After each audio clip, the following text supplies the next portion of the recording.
This is a high-voltage power line, made primarily of either copper or aluminum, plus some insulation.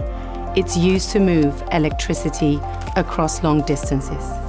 But today, it's in short supply. Getting your hands on a direct current cable can take more than 5 years. And the price of cables and transformers is now almost double what it was in 2019. That's complicating plans to install thousands of kilometers of lines by the end of this decade. Around the world, populations are growing, and the rising use of air conditioning, artificial intelligence, electric cars, and more is pushing up demand for power.